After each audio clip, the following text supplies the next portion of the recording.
ఇంకా ప్రియ బిడ్డ, ఈరోజు నీ హృదయం కలవరంతో నిండి ఉన్నదేమో, లెక్కలేనటువంటి బాధలు పడుతుండొచ్చు. మరి అందరూ నాకు దూరం అయిపోయారు, నా పరిస్థితులన్నీ కూడా నాకేమీ అర్థం కావట్లేదు అని నువ్వెంతో నీ హృదయంలో వేదన కలిగి ఉన్నావు. నీ ఇంటి వారు నిన్ను అసహించుకుంటున్నారు, నీ బంధువులు, నీ కుటుంబ సభ్యులు అందరూ అసహించుకుంటున్నారు.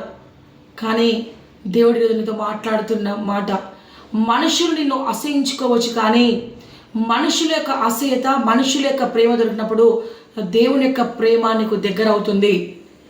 మరి దేవుడు చెప్తున్న మాట, ఈరోజు మనుషులు నన్ను పట్టించుకోవట్లేదు అనుకుంటున్నావు, కానీ ఈరోజు మార్కు సువార్త 10వ అధ్యాయం 28-30 వచనంలో పేతురు, ఇదిగో మేము సమస్తమును విడిచిపెట్టి నేను వెంబడించితిమి ఆయనతో చెప్పాను.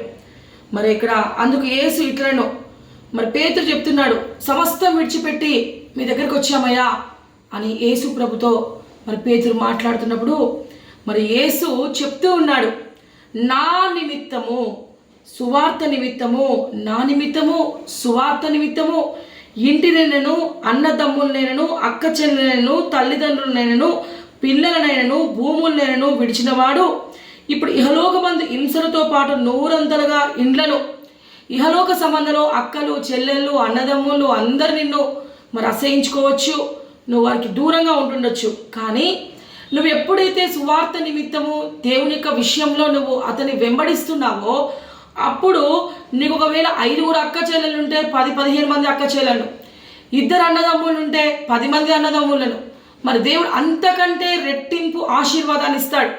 మరి నాకెవరు లేరు అనుకుంటున్నావు, కానీ ఆయన సువార్త నిమిత్తము నువ్వు ప్రయాసపడుతున్నావా? మరి ఆయన సువార్త నిమిత్తం నువ్వు అన్ని విడిచిపెట్టుకొని దేవుని యొక్క సన్నిధిలో జీవిస్తున్నావా? ఈ లోక సంబంధమైన వారు లోకంలో ఉన్న వాటిని ప్రేమిస్తున్నారు.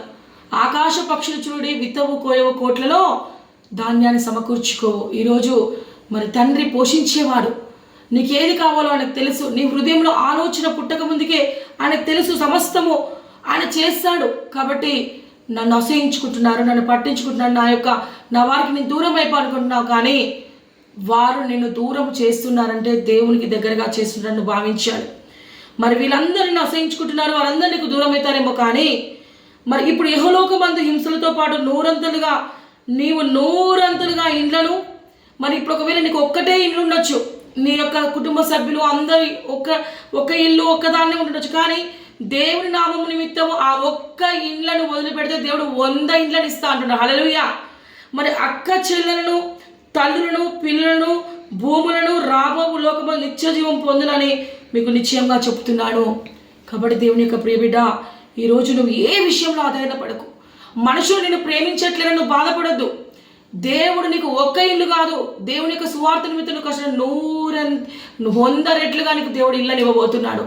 మరి దేవుడు చెప్తున్నాడు అక్కడ, మరి ఆయన మార్కు 3:11లో ఆయన సహోదరులు తల్లియు వచ్చి వెలుపల నుంచి ఆయనను పిలువనంపిరి, జనులు గుంపు కూడి ఆయన చుట్టూ వచ్చారు.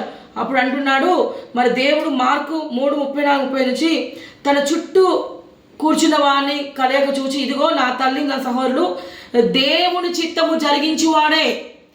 దేవుని చిత్తం ఈరోజు ఎంతమంది మరి ప్రకటిస్తున్నారు.